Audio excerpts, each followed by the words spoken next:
சரி இத பத்தி பேசுறாங்களா? நம்மளுடைய அரசு என்ன நடவடிக்கை எடுத்திருக்கிறது?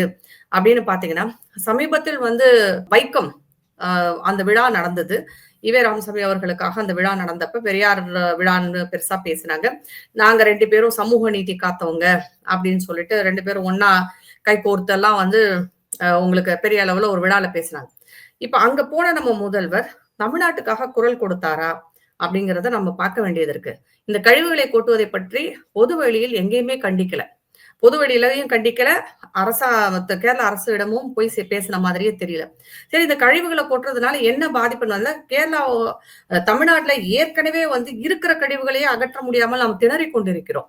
இப்ப சென்னை, கோயம்புத்தூர் இந்த மாரி பெருநகரங்கள், மதுரை, திருநெல்வேலி பெருநகரங்களை பார்த்தீங்கன்னா, இருக்கிற நம்மளுடைய கழிவுகளையே நம்மளால அகற்ற முடியல. அத வந்து மறுசுழற்சி செய்ய முடியாத சூழ்நிலையில நாம இருக்கிறோம். இதுல பக்கத்து ஸ்டேட்டோட உங்களுக்கு கழிவுகளும் இங்க வந்து சேரும்போது, நோய் தொற்று ஏற்கனவே கேரளாவுல ஒரு விஷயம் இருக்கு. ஊர்ல இந்தியாவுல எந்த நோய் ஆரம்பிச்சாலும் அது கேரளாவுல இருந்து தான் ஆரம்பிக்கும். அங்க ஏற்கனவே வந்து பறவை காய்ச்சல்ல இருந்து, பன்றி காய்ச்சல்ல இருந்து எல்லா காய்ச்சலும் அங்க இருந்து தான் வரும். இப்ப இந்த கழிவுகளால் தமிழ்நாட்டு மக்களின் உயிருக்கே ஆபத்தான ஒரு விஷயம் இது.